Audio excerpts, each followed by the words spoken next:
Okay, so what I'm doing here is I'm transplanting out of the trays that I've been growing the seeds in.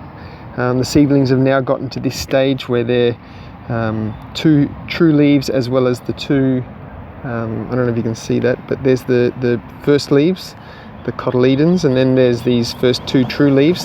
That one's perfect, that's perfectly ready to be transplanted. What I'll do is I don't know if you can see, but what I'm going to do is I'm going to hold all 4 leaves together very gently, and with my butter knife I'm just going to insert the knife underneath the plant and then sort of lever it up and tickle to loosen the soil around those roots, while gently, hardly any pressure on the leaves. I want to do this as gently as possible to not separate the leaves from the roots, but if I do break the leaves off, it's not the end of the world. But if I damage the roots or the stem, that's when I'll kill the plant. So it's all about very gently levering it up, trying to keep as many of the roots on as possible. There you can see that's got quite a long taproot there. If I put it on my hand, you'll get a better idea. You know, it's actually probably a little bit overgrown, but they need to be transplanted. I haven't been able to get back here to the school to do the transplanting because of COVID. And then what we do is, with the butter knife again, push it into the tray that with the pot that we're planting into. You can do this with the soil as well, and just push the soil from side to side.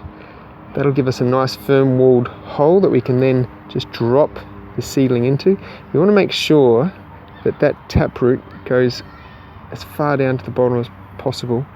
That ensures that the plant's root doesn't form a J under the ground, because it's a plant that relies solely on a taproot, or not solely, but a lot on the taproot. You want it to be straight down. You know, you get that nice long, strong tuber.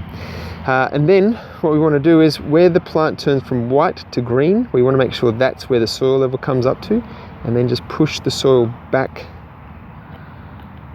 firm it down slightly, not much. Sometimes you can just add a little bit more soil around it.